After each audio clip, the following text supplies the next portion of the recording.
المخطط الجزائري الخطير لزعزعة استقرار المغرب.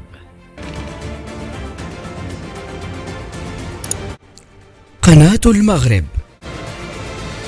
كشفت مصادر مطلعة عن خطة سرية تقودها أجهزة الاستخبارات الجزائرية بالتعاون مع ديوان رئاسة الجمهورية ووزارة الخارجية، تهدف إلى استغلال قضية الريف كأداة جديدة لزعزعة استقرار المغرب، بعد أن رأت أن فزاعة ما يسمى الجمهورية الصحراوية تنفلت من بين أيديها، وأخذت منعطفا جديدا يصب لصالح المغرب واتجاهها للحل النهائي.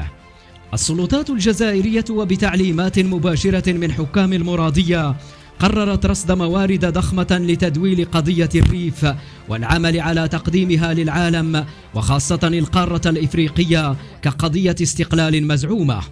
هذه الجهود تشمل توفير مقر فاخر لما يسمى الحزب الوطني الريفي في الجزائر العاصمة، وميزانيات كبيرة ورحلات دولية ودعم لوجستي وإعلامي واسع.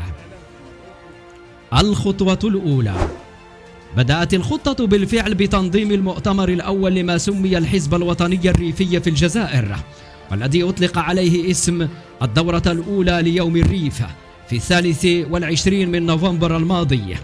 هذا الحدث الذي حشد له النظام الجزائري جيشا من وسائل الإعلام المرئية والمسموعة والمكتوبة، وحضره قادة سياسيون بارزون من الأحزاب الجزائرية، بالإضافة إلى وفود دولية من جنوب إفريقيا وموزمبيق. الخطوة التالية: وتكمن المرحلة التالية من الخطة في تنظيم جولة إفريقية لقادة الحزب الوطني الريفي المزعوم، وتشمل الدول المستهدفة جنوب إفريقيا، موزمبيق، أنغولا، تونس، إريتريا وأثيوبيا. الهدف من هذه الجولة هو كسب دعم الاتحاد الإفريقي لما يسمى قضية الريف من خلال تقديمها كحركة استقلال مشروعة والتنديد بما يصفونه بالاحتلال المغربي. التوسع الدولي.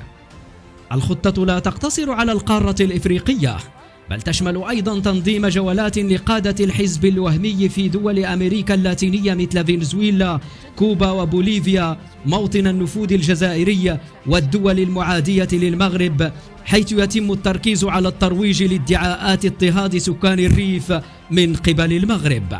كما تسعى الجزائر إلى تنظيم فعاليات ومؤتمرات داعمة للحزب في أوروبا، خاصة في إسبانيا، بلجيكا وهولندا، مع دراسة الاستعانة باللوب الجزائري في فرنسا لدعم هذه الأنشطة.